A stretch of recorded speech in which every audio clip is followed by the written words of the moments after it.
Like, She started at 65. started at See that, 65. guys? I was never In too late. Okeechobee? Okeechobee, yeah. But that's her hero. I want to meet her. Lori, I don't know her name. You can look her up. She's on Facebook, and so you can Google Lori Mixon. Yeah, I also want to meet her. I wanna That's meet what that I'm thinking. girl. I'm like, who's her broker? She's like, I gotta talk to this So lady. she's the freaking coolest lady. But yeah, so she's like, she goes to take pictures of it to list the lot for me. And she's like, Devin, you got gopher tortoises in the middle of the lot. You can't build on it. It'll cost you $4,000 a turtle, and it looks like there's 4 to 6 of them. I'm like, tight. Just lost That happened to me once, yeah. So after closing cost us out $7,300. She found a buyer for me. The guy that owned the property behind us, Kitty Corner, he bought it for 10 grand, so I made $1,200. Beautiful. But I got out of it. So, but Lori, so this is the other thing. So when I said I was looking for a good realtor, I reached, and then Dan Toback, who's a wholesaler in Port St. Lucie, Tom Kroll's half brother, he messaged me, he says, call Lori Mixon. So I decided to buy this property that I made 30 grand on in Okeechobee. I could have made $2,000 on the assignment. But I talked to my mentor, we went over the numbers, went over the property condition and everything, and he's like, Devin, like, this would be a good property to take down. So I decided to buy it and then go to sell it, and then, so I find Lori, she's like, Devin, this is a great property, I'll sell for you quick. She found me a buyer in 6 hours. So then a week later, she said, hey, Devin, when was the last time the roof was done? I'm like, I don't know. And she's like, it needs a roof. And I'm like, great. So that's $15,000. I'm like, perfect. So guess what she does? She lists it. She upped the price on the seller, $15,000, on the buyer, excuse me. And we get a metal roof on it. And the roofer says he won't charge me until at closing. He's going to put his roofing cost on the HUD. So I don't have to write a check. So guy tries to get a VA loan. I know. What roofer is that? Yeah. Thanks, Aisha. I was thinking the I've same tried thing. calling him. He is actually not taking any jobs for the foreseeable future because he runs most of his business out of Sebring. They got hammered during the hurricane. Yeah. So he's got work Super for busy. a year. Yeah. So, yeah, but he's awesome. So the buyer's trying to get a VA loan. Come to find out, he was dishonorably discharged, so they don't really give VA loans to people that get kicked out of the military, so he has to go FHA. It's like, Devin, don't worry about it. It'll take an extra 30 days. It's fine. Like, she kept telling me the whole time, it's going to be great, you're fine, and I'm stressing out because then the hurricane comes. And I'm like, oh shoot, I'm screwed. I hope this, so I missed the property, there's this branch and stuff. We closed, and like I said, made $30,000. So because I had a mentor, and could have taken a $2,000 assignment fee, which is not worth your time marketing. Because typically your market, I pay between probably, for every contract, it's probably costing me $5,000 to $7,000. So $2,000, like, what is that? Yeah. So because I sat down with my mentor, he said, Devin, I think you should take this down. I took it down. It was my first flip I've ever done. And yeah, we cleaned it up, put some money into it. I had Brian was my eyes on it, and got Lori listing it, and she sold it for me. So yeah, so it was a great deal. But yeah, so those are some of the examples. Is there other questions? Sorry, I know my voice is just gone at this point, but You mentioned the KPIs that I think turned off, that call geek sends. yes. What I notice, maybe you can concur this, what I notice is when you cold call, most of the people let it go to voicemail. If you look at the KPIs, Yeah, look at all the machines. you look at the KPIs, like half of these go to voicemail. 6% machine. Where's the machine? No answer, 5,000. This is yesterday. Average calls, 8,000 calls, no answers, 5,000. What's MIS? You know what that is? Not in system? Not in service. Not in service. Answer percentage 35. Machines, 86% machines. So what does that tell you? A lot of these people, the list that she's calling for me is a multifamily list with liens, with people who are trust owners. That's the list I pulled. Trust, you guys know what a trust is? So it's a trust with liens, and it's multifamily. But they always ask, do you have any other properties? So somebody's a land. You heard the one call. She didn't even ask if you have anything else. She told her, I got this commercial land. Perfect. The first thing you learn from people like Brent or any coach Always ask if you have any other property besides this one. Always. And Mingo had a good question. How do you do your KPIs? You need to know your key performance indicators. Because if you don't, then you don't know how to take correct. So what I see here is, and you agree, a lot of them go to voicemail. Well, didn't Brent say you need to talk to 200 people to get one contract? You got 200 conversations per, and honestly, I think now it's 3. That's you and me. A cold caller from the Philippines probably got to talk to 1,000 people. Yeah, 3, 4, 500. Me, Americans like us, Brian, People that know Tito, business. we know the area. We can tell them, yeah, Chipotle's right there. I live in Boynton, but the Philippines, they have no clue.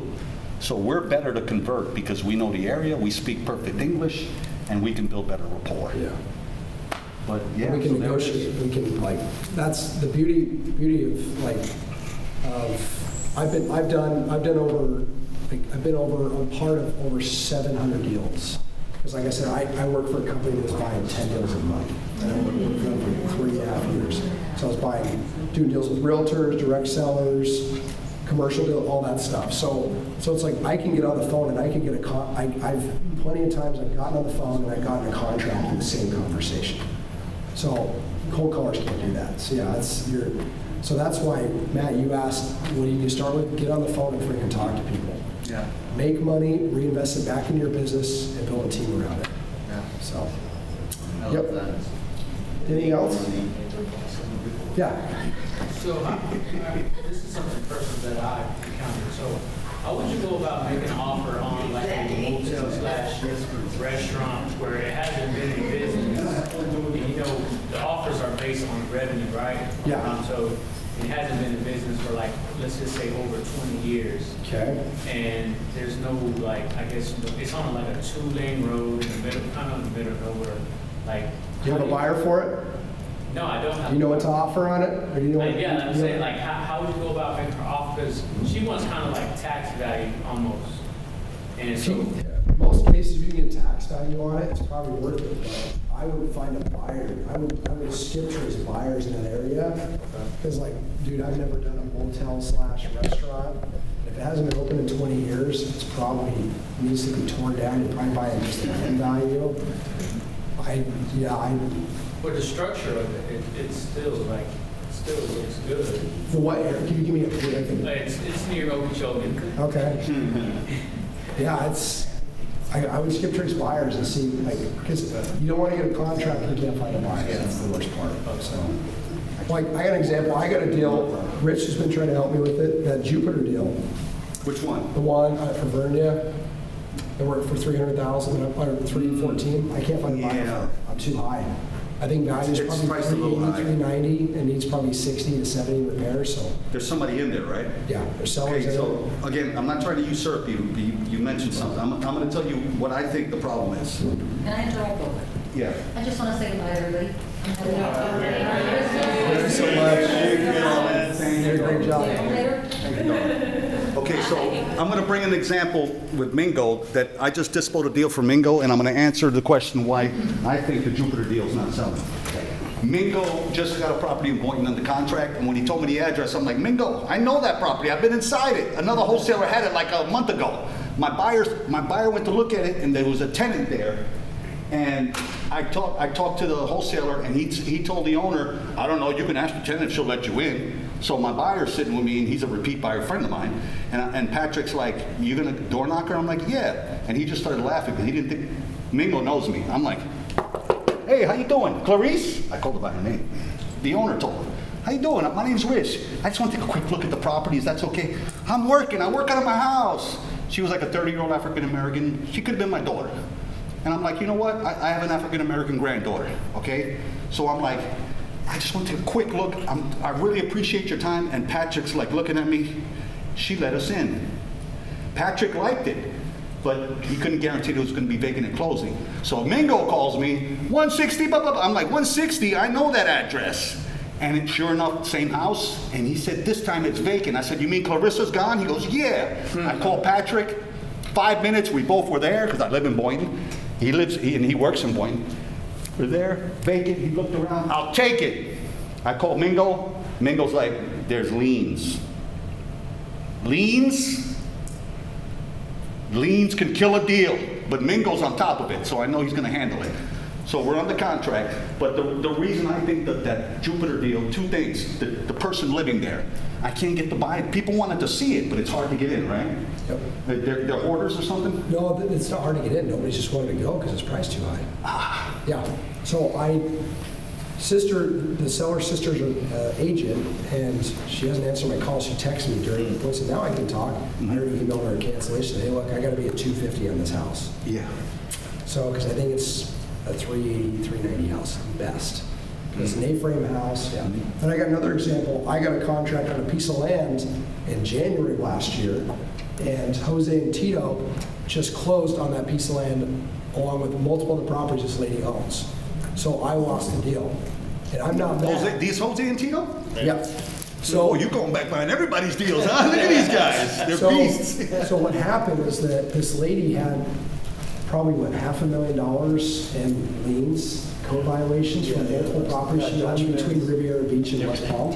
Yeah. So that's one of the benefits of them living there. They were able to work with the attorney, go to the city, and do all the work that I couldn't do. So that's why I'm not butthurt at all. Yeah. That, I didn't even know you knew those guys. yeah, well, no, I called because I saw it was listed because I had a buyer on it already, Okay. but we couldn't close because I said, oh, she's got $500,000 in miscellaneous liens from all the other properties. So they got everything cleaned up, took everything over subject to, and did the deal. So they did things that I could have done but didn't do.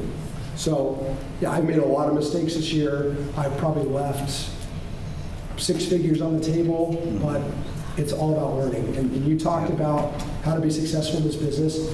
Go to people that know better than you. There's a lot of wholesalers in the audience. If you have not gotten Aisha's phone number, Donovan, Jose, his wife Sonia, Tito, these guys, you guys need, and Devin, you guys got Devin's number? Everybody got Devin's number, right? Aisha, he could send you deals for you to dispo. You guys got his number, right? Devin, tell him I your want number. everybody to text me, so let me know when you're ready.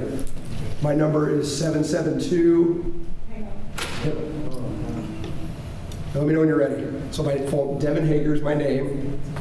Number 772-214-9911. I would really appreciate a text from everybody. I want to be able to do deals with you guys, help you move a deal, any of that stuff. 9911. Yep.